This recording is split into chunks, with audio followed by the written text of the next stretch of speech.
ఎన్హెచ్ఎంలో వివిధ కేడర్లో పనిచేస్తున్నటువంటి ఉద్యోగులందరూ ఈరోజు రాష్ట్ర ధర్నాని విజయవాడ ధర్నా చౌక్లో నిర్వహిస్తూ ఉన్నారు. ప్రభుత్వం ఇప్పటికైనా స్పందించి సమస్యలు పరిష్కరించేటటువంటి దిశగా ఆలోచించాలని విజ్ఞప్తి చేస్తూ ఉన్నాం. సుప్రీంకోర్టు సమాన పనికి సమాన వేతనం ఇవ్వాలని చెప్పినప్పటికీ ఈ రోజుకి సమాన పనికి సమాన వేతనం ఎన్హెచ్ఎంలో పనిచేస్తున్నటువంటి ఉద్యోగులకి ఇంప్లిమెంట్ జరగడం లేదు. ఒక్క వేతనమే కాదు, ఇతర సౌకర్యాలకు సంబంధించి కూడా ఆ రకంగా ప్రభుత్వం చేయడం లేదు.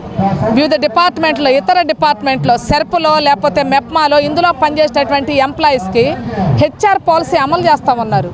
ఎన్హెచ్ఎంలో పనిచేసే ఉద్యోగులకి ఎందుకు మీరు హెచ్ఆర్ పాలసీ అమలు చేయరని అడుగుతూ ఉన్నాం. ఏమిటి హెచ్ఆర్ పాలసీ అనంటే, ఆ ప్రాజెక్టు ఉన్నంత కాలం వాళ్ళకు ఉద్యోగానికి గ్యారంటీ, జీతానికి గ్యారంటీ, చట్టబద్ధమైన సౌకర్యాలు ఏవైతే ఉన్నాయో ఆ సౌకర్యాలని ఇంప్లిమెంట్ చేయడమే హెచ్ఆర్ పాలసీ యొక్క లక్ష్యం. మిగిలినటువంటి డిపార్ట్మెంట్లో, శాఖల్లో ఉన్నటువంటి వాళ్ళకి మీరు హెచ్ఆర్ పాలసీ ఇచ్చినప్పుడు ఆఖరికి 10th క్లాసు చదివినటువంటి వాళ్ళకు కూడా మీరు హెచ్ఆర్ పాలసీ ఇచ్చారే.